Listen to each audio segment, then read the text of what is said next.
How are you guys doing? Today is Wednesday, July 7th, 2021. I'm James Sims, and for this episode of The Elite, I'm going to review the Elite matchups and performances from yesterday, Tuesday, July 6th, and of course, I'm going to preview everything that's going on today as we navigate through the world of sports one day at a time. Starting off in the NHL, because we are in the Stanley Cup Final, Game 5 will be tonight as the reigning Stanley Cup champs, Tampa Bay Lightning, hold a 3-1 series lead over the North Division champs, Montreal Canadiens. With a win here, the Lightning can win back-to-back, and that would be a very big feat. That's a very impressive feat, especially in a team sport with 29 other teams playing in the exact same league as you. So that's what's going on with hockey. As soon as that game's over, I'll come back tomorrow regarding that score. Looking out to what's going on in the NBA playoffs, yesterday was Game 1 of the NBA Finals as the Western Conference champs, the second seed, the team that finished with the second best record in the NBA, the Phoenix Suns, hosted the Milwaukee Bucks, who finished with the third seed in the Eastern Conference. In Game 1, the Phoenix Suns would beat the Bucks 118-105 after the Suns went on to outscore the Bucks by 8 in the first half, and they also outscored the Bucks by 8 in the third quarter. And once the lead was high enough, they were able to just take Game 1 at home in front of the home fans. For the Eastern Conference champs, their leading scorer was their starting small forward, their former Eastern Conference All-Star, Chris Middleton. He finished with 29 points and 7 rebounds, as well as 5 turnovers in 45 minutes, as he shot 12 for 26 from the field, and he shot 5 for 12 from 3 on the night. Also in their starting lineup, returning from injury after missing the last few games of the series against the Hawks, their elite starting power forward, two-time NBA MVP Giannis Antetokounmpo would finish with 20 points, 17 rebounds, 4 assists, and 2 steals in 35 minutes, as he shot 6 for 11 from the field, 1 for 2 from 3, and 7 for 12 from the foul line. For the Phoenix Suns in this matchup, their leading scorer was their elite starting point guard, Chris Paul. He finished with 32 points, 4 rebounds, and 9 assists in 37 minutes, as he shot 12 for 19 from the field, 4 for 7 from 3, and a perfect 4 for 4 from the foul line. Their elite starting shooting guard out of Kentucky, Devin Booker, would finish with 27 points, 2 rebounds, 6 assists, and 3 steals in 42 minutes, as he shot 8 for 21 from the field, 1 for 8 from 3, and a perfect 10 for 10 from the foul line. And then their starting center, the number 1 overall pick from the 2018 draft, DeAndre Ayton, would finish with 22 points and 19 rebounds in 39 minutes. He shot 8 for 10 from the field and a perfect 6 for 6 from the foul line. With this win, the Phoenix Suns now hold a 1-0 series lead over the Milwaukee Bucks. Game 2 of this series will be played on the 8th, which of course is tomorrow. And that game will be in Phoenix, as Phoenix did have the better record in Milwaukee, so they have home court advantage. So that's why the game is set up like that. That's what the NBA playoffs are looking like right now, as there are only 2 more teams competing. There's only 2 teams left competing for the 2021 NBA Finals, and the Suns are 3 games away. The Bucks are 4. Jumping out to the MLB to take a look at what's going on in that league. Starting off in Baltimore, the Baltimore Orioles hosted the Toronto Blue Jays for this divisional matchup, and in this matchup, the Baltimore Orioles would beat the Blue Jays 7-5, as the Baltimore Orioles scored their 7 runs in the 4th and 5th inning combined. For the Toronto Blue Jays, the start and the loss went to Steven Matz. He allowed 4 runs in 4 innings pitched, as he struck out 4. With this loss, he's 7-4 on the season, and in their batting lineup, their right fielder, Randall Grichuk, would finish 2 for 4 with an RBI and 2 runs. Grichuk hit his 16th home run of the season. Then their left fielder, Lourdes Gurriel Jr., would go 3 for 4 with 2 RBIs and a run, as Gurriel Jr. would hit his 10th home run of the season. And then their elite first baseman, Vladimir Guerrero Jr., would go 1 for 3 with 2 RBIs and a run, as he hit his 28th home run of the year. For the Baltimore Orioles in this matchup, the start and the win would end up going to Spencer Watkins. Watkins would allow 1 earned run in 5 innings pitched, as he struck out 2. This would be his first win of the season. He's 1-0 this year. In their batting lineup, their shortstop, Ramon Urias, would end up going 2 for 4 with a run. And the only other player on their team with more than 1 hit was their second baseman, Pat Valaika. He would go 2 for 4 on the day.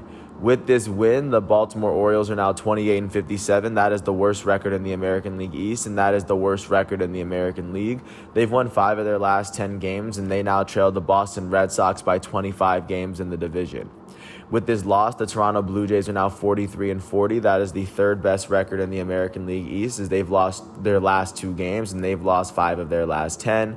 They now trail the Boston Red Sox by 9 games in the division, and they now sit 4 full games, or they sit 4 games behind the Oakland Athletics for the second wild card spot, just to show where they are in that race as well.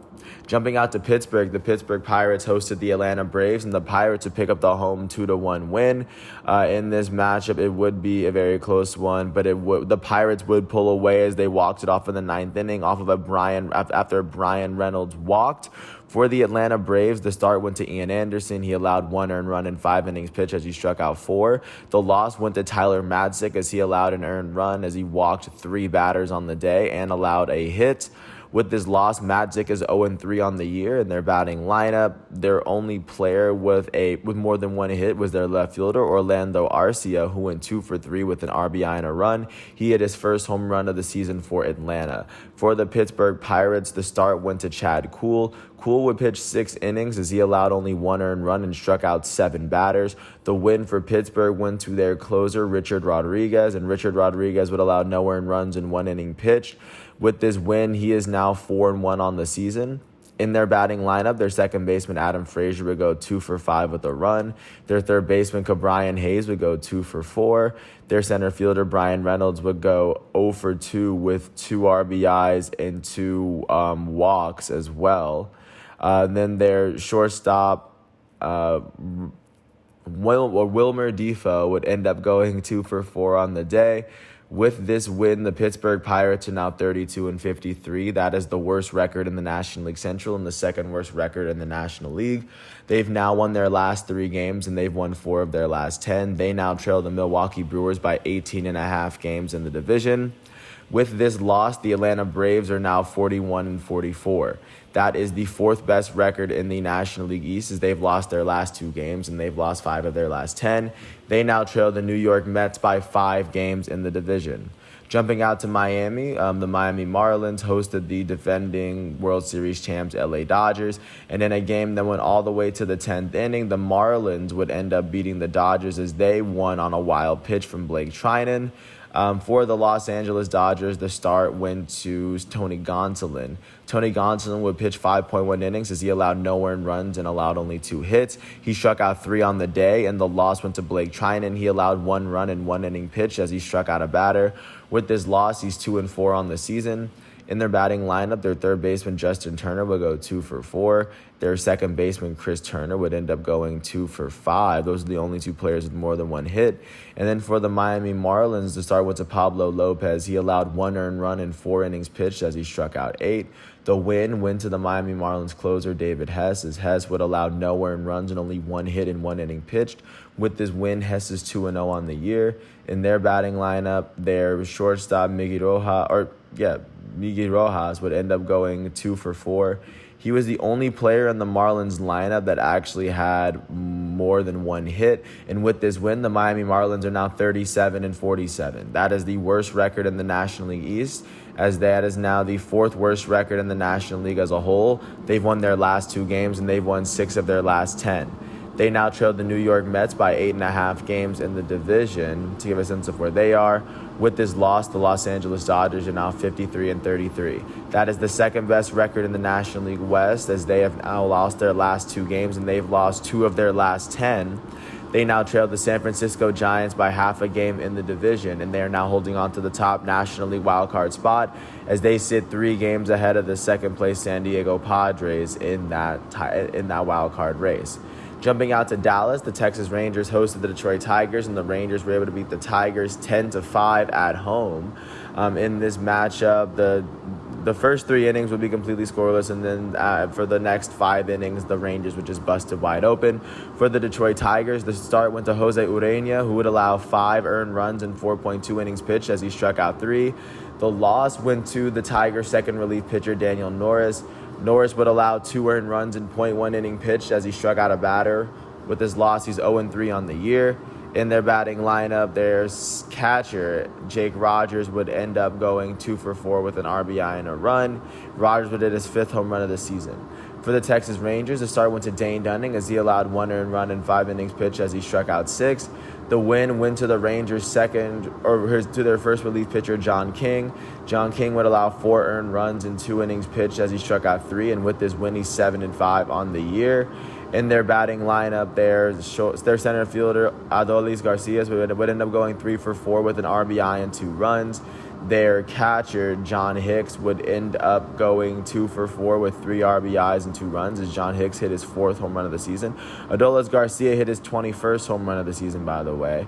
And then their left fielder, who in this matchup was David Dahl, would end up going 3 for 4 with 2 RBIs and a run. And then with this win, the Texas Rangers are now 34-52. That is the worst record in the American League West and the second worst record in the American League. They've now won 6 of their last 10 games, and they now trail the Houston Astros by 19 games in the division. With this loss, the Detroit Tigers are now 39-47. That is the 3rd best record in the American League Central. They've now lost 4 of their last 10 games. They now trail the Chicago White Sox by 11.5 games in the division at the moment. Jumping out to Chicago, the Chicago Cubs hosted the Philadelphia Phillies, and in this matchup, the Phillies would beat the Cubs 15-10 in what would be an offensive clinic for both sides. For the Chicago Cubs, the start and the loss went to former National League Cy Young winner Jake Arrieta. He allowed 7 earned runs in 1.2 innings pitched as he struck out 4. With this loss, he's 5-9 on the year. In the Cubs batting lineup, their left fielder, Jock Peterson, would go 2 for 4 with 2 RBIs and 2 runs. Jock Peterson would end up hitting his 9th double of the year. Their elite shortstop, Javier Baez, would go 2 for 4 with 4 RBIs and 2 runs as he hit his 20th and 21st home runs of the season. And then their right fielder, Jason Hayward, would go 2 for 5 with a run. For the Philadelphia Phillies, the start and the win went to Aaron Nola. He allowed 4 earned runs in 6 innings pitched as he struck out 8. With this win, Nola is 6-5 on the year. In the Phillies batting lineup, their second baseman, Gene Segura, would end up going 4 for 6 with 2 RBIs and 4 runs on the day, and he did not hit a single home run. He got 4 runs. Great day for him. Their elite right fielder, Bryce Harper, would go 5 for 6 with 4 RBIs and 2 runs. Bryce Harper would hit his 15th home run of the season. Their first baseman, Rhys Hoskins, would go 3 for 5 with 4 RBIs and a run, as Hoskins would hit his 20th home run of the season. With this win, the Philadelphia Phillies are now 41-42. That is the second best record in the National League East, as they've won their last 2 games, and they've won 6 of their last 10. They now trail the New York Mets by 4 games in the division. With this loss, the Chicago Cubs are now 42-44. That is the 4th best record in the National League Central, as they have now lost their last 11 games. They now trail the Milwaukee Brewers by 9 games in the division at the moment. Jumping out to Kansas City, the Kansas City Royals hosted the Cincinnati Reds, and in this matchup, the Royals will beat the Reds 7-6 at home. After scoring 4 runs in the 9th inning, they're just a bunch of wild base running, but eventually they'll pick up their 36th win of the season. For the Cincinnati Reds, the start went to Luis Castillo. He allowed 1 earned run in 7 innings pitched as he struck out 4. The loss would go to the Reds setup man, who in this matchup was Heath Hembree. Hembree would go on to allow 1 earned run in .1 inning pitch as he struck out a batter. He would blow his first save of the season, and with his loss, he's 2-4 on the year. In their batting lineup, their catcher, Tyler Stevenson, would go 3 for 5 with a run. And then their shortstop, Kyle Farmer, would end up going 3 for 4 with 2 RBIs and a run for himself as he hit his 7th home run of the season. And for the Kansas City Royals, the start would go to Chris Bubich. Chris Bubich would allow 5 earned runs in 4.1 innings pitched as he struck out 4. And then the win would end up going to the Royals' closer on the day, Richard Lovelady. And in their batting lineup, their elite catcher, Salvador Perez, would go 2 for 5 with an RBI. He was the only player on the Royals with more than 1 hit. With this win, the Kansas City Royals are now 36-49. That is the 4th best record in the American League Central. They have now won 3 of their last 10 games, and they now sit 14 games behind the Chicago White Sox in the division. With this loss, the Cincinnati Reds are now 44-41. That is the 2nd best record in the National League Central, as they have now lost 4 of their last 10. They now trail the Milwaukee Brewers by 6.5 games for the National League Central, and they are currently the first team on the outside looking in for the National League wild card, as they sit 5.5 games behind the San Diego Padres. Jumping out to Houston, the Houston Astros hosted the Oakland Athletics, and the Astros were able to pull up a 9-6 win at home. For the Athletics, the start would end up going to their starting pitcher, Chris Bassett. Chris Bassett would allow 6 earned runs and 4.1 innings pitched as he struck out 6. The loss would go to their first relief pitcher, J.B. Wendelken. Wendelken would allow 2 earned runs and 1 inning pitch as he struck out 2. With this loss, he's 1-1. In their batting lineup, their center fielder, Ramon Laureano, would go 2 for 4 with 2 runs. Their shortstop, Elvis Andrus, would go 3 for 5 with an RBI and 2 runs. And then their second baseman, Jed Lowry, would go 2 for 4 with an RBI. For the Houston Astros, their starting pitcher would be Framber Valdez. Valdez would allow 6 runs and 5 innings pitched as he struck out 6. The win would end up going to their first relief pitcher, Brian Abreu. Abreu would allow no earned runs and 2 innings pitched as he struck out 2. With this win, he's 3-3. The save would end up going to Ryan Presley. He would allow no earned runs and 1 inning pitch as he struck out 1. We would pick up his 15th save of the year. In their batting lineup, their elite second baseman, Jose Altuve, would end up going 2 for 5 with 2 RBIs and 2 runs. And then their left fielder, Yordan Alvarez, would go 3 for 3 with 5 RBIs and 3 runs as he hit his 15th and 16th home runs of the season. Their third baseman, who in this matchup was Abraham Toro, would end up going 2 for 4 with a run. And then their center fielder, Miles Straw, would end up going 2 for 3 with an RBI and a run. With this win, the Houston Astros are now 53-33. That is the best record in the American League West, and that is they're now holding on to the second seed in the American League. They've won their last 5 games, and they now have won 6 of their last 10. They now sit 4.5 games ahead of the second place Oakland Athletics in the division. With this loss, the Oakland Athletics are now 49-38. That is the second best record in the American League West, as they have now lost their last 2 games. They've lost 7 of their last 10. They now trail the Houston Astros by 4.5 games in the division, and they are now holding on to the second spot in the American League wild card. They trail the first place They trail the first place Rays in the wild card by a game, and they sit 3.5 games ahead of the Seattle Mariners, the first team on the outside looking in. Jumping out to Minneapolis, the Minnesota Twins hosted the Chicago White Sox, and in this matchup, the Twins would end up beating the White Sox 4-1 at home. For the Minnesota Twins in this matchup, the start and the loss went to Jose Barrios. He allowed 2 runs in 7 innings pitched as he struck out 10. With this loss, he's 7-3 on the year. In their batting lineup, their left fielder, Alex Kirilloff, would go 2 for 4 with an RBI. Then their first baseman, Miguel Sano, would end up going 2 for 4 for the day. For the Chicago White Sox, the start in the win went to Carlos Rodon. He allowed 1 earned run in 6 innings pitched as he struck out 8. With this win, he's 7-3 on the year, and the save would end up going to Liam Hendricks as he allowed no earned runs in 2 innings pitched as he struck out 4. With this save, he now has 22 on the year, and in their batting lineup, their catcher Zach Collins would end up going 2 for 3 with 2 RBIs and a run. With this win, the Chicago White Sox are now 50-35. That is currently the best record in the American League Central. They're the third team in the American League that has crossed the 50-win threshold. They've won 6 of their last 10 games, and they now sit 6.5 games ahead of the second place Cleveland Indians in the division.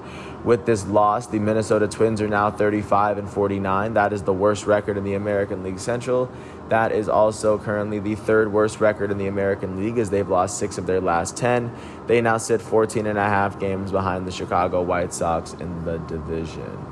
Jumping out to Anaheim, the Los Angeles Angels hosted the Boston Red Sox, and in this matchup, the Angels would beat the Red Sox 5-3 at home.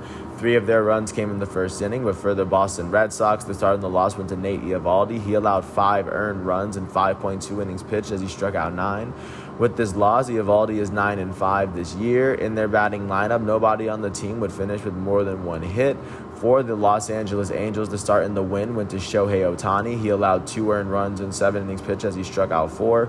With this win, Ohtani is 4-1 on the year as a starter, and then the save would end up going to Raisel Iglesias. He allowed 1 earned run and 1 inning pitched as he struck out 2.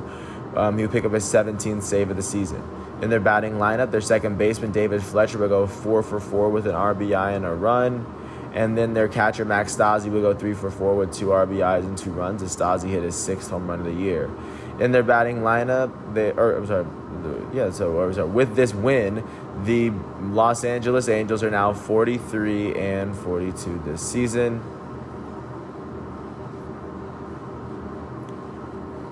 Yeah, they're now 43-42 this season. That is the fourth best record in the American League West. They have now won 7 of their last 10 games. They now trail the Houston Astros by 9.5 games in the division, and they now trail the Oakland Athletics by 5 games for the second wild card spot, just to give a sense of where they sit. With this loss, the Boston Red Sox are now 54-33. That is still the best record in the American League East and the best record in the American League.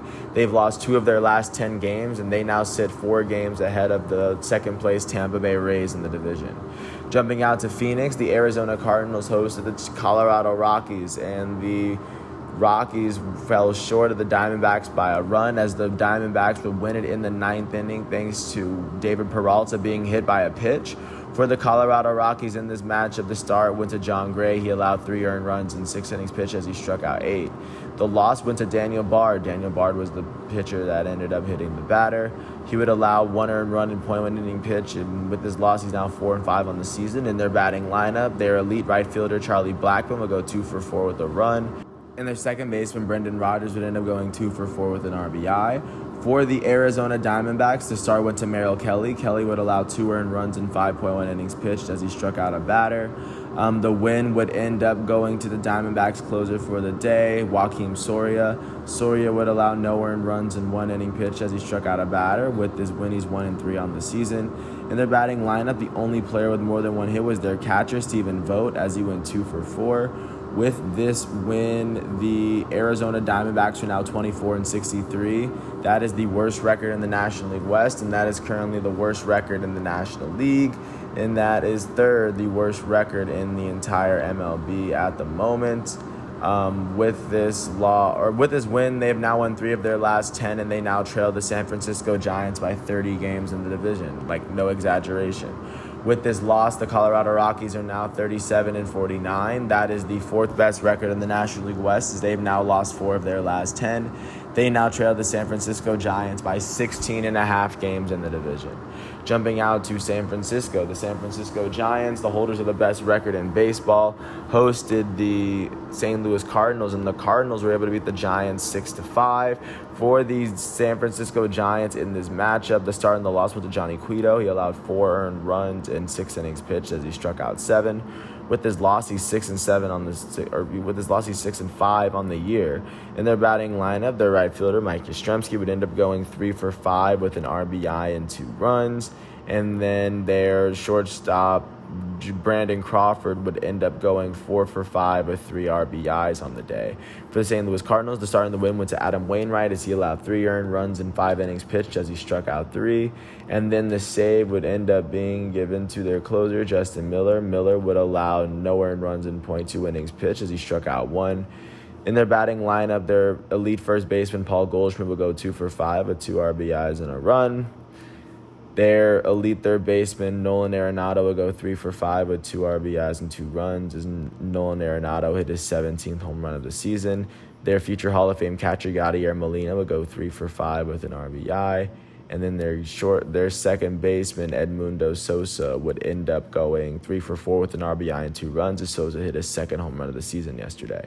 With this win, the St. Louis Cardinals are now 43-44. That is the 3rd best record in the National League Central, as they've won their last 2 games. They've won 6 of their last 10.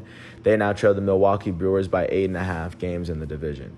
With this loss, the San Francisco Giants are now 53-32. That is the best record in the National League West. The best record in the National League at the moment, and that is they are currently holding the best record in all of baseball right now. They've lost their last 2 games, and they've lost 6 of their last 10, despite still holding on to the best record. They now sit half a game ahead of the second place Los Angeles Dodgers in the division. Jumping out to San Diego, the San Diego Padres hosted the Washington Nationals, and in this matchup, the Padres would end up beating the Nationals 7-4 after scoring 3 runs in the 4th inning and scoring 3 runs in the 5th. For the Nationals in this matchup, the start and the loss would go to Eric Fetty. He allowed 6 earned runs in 4.1 innings pitched as he struck out 2. With this loss, he's now 4-5 on the season. In their batting lineup, their elite right fielder, Juan Soto, is now 2 for 4 with an RBI and a run. He would now hit his 10th home run of the season yesterday. Their third baseman, Starlin Castro, would end up going 2 for 3 with a run.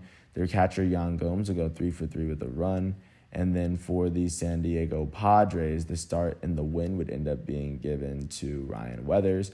Weathers would allow 4 earned runs in 5.1 innings pitched as he struck out 2 with his win. He's 4-2 on the year. And the save would end up going to their good old reliable closer, Mark Melancon. He would allow no earned runs in 1 inning pitched as he picked up his 26th save of the season. In their batting lineup, their center fielder, Trent Grisham, would go 2 for 5 with a run. Their elite third baseman, Manny Machado, would go 3 for 4 with an RBI and 3 runs. He would hit his 13th and 14th doubles of the season. Their first baseman, Eric Hosmer, would go 2 for 4 with an RBI and a run.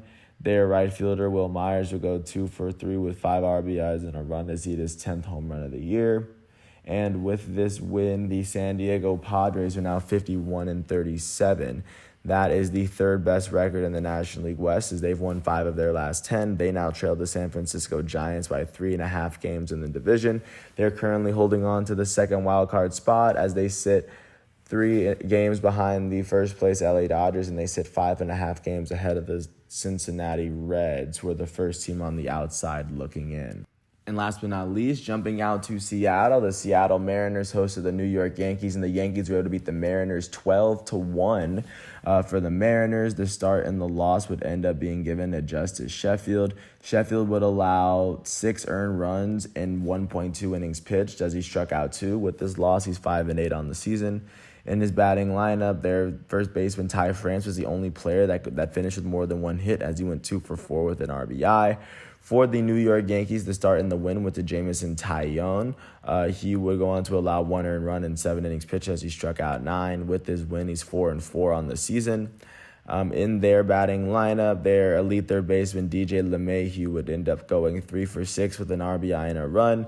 Their elite right fielder, Aaron Judge, would end up going 2 for 6 with an RBI and a run for himself. Their elite designated hitter, Giancarlo Stanton, would go 2 for 3 with 3 RBIs and a run as he hit his 15th home run of the season. Their first baseman, Luke Voigt, would go 5 for 6 with 3 RBIs and a run. Their second baseman, Rougned Odor, would go 2 for 4 with 3 RBIs and 2 runs as he hit his 9th home run of the season. And then their left fielder, Miguel Andujar, would go 2 for 5 with a run. With this win, the New York Yankees are now 43-41. That is the 4th best record in the American League East as they have won their last 2 games, and they've won 3 of their last 10.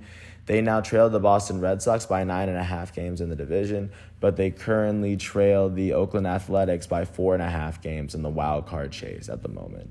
And then with this loss, the Seattle Mariners are now 45-41. That is the 3rd best record in the American League West. They have now lost 4 of their last 10 games, and they now trail the Houston Astros by 8 games in the division. Right now, they are the first team on the outside looking in the American wild card race as they now sit 3.5 games behind the Oakland Athletics for the 2nd spot. So that is what baseball is looking like as we lead into today. And then going off to soccer, starting off with the conclusion of the Copa America to see who would face off against Brazil. Argentina and Colombia would end up going to penalty kicks, and then Argentina would end up advancing on penalties. So Argentina is going to face off against Brazil and what's in the Copa America final. And then looking at the first matchup for the Euro 2020 semifinals, Italy faced off against Spain, both teams would score a goal in the second half. Italy's would come from Chiesa, Spain's would come from Morata, and then Italy would advance on penalties to make it to the Euro 2020 final. So they're going to face off against the winner of Denmark and England, and Denmark and England face off today to decide who's going to face off in the Euro 2020 final. But right now, that is what the world of sports is looking like as we get to today, Wednesday, July 7th, out here. Right now, I'm James Sims, and I want to thank everyone for listening to all 29 minutes of this piece. I hope all is well. And once all of today's matchups and exhibitions are complete, I will come back with another episode. But until then, thanks once again for listening to my piece. I hope all is well, and peace out. I'll catch you with another episode tomorrow.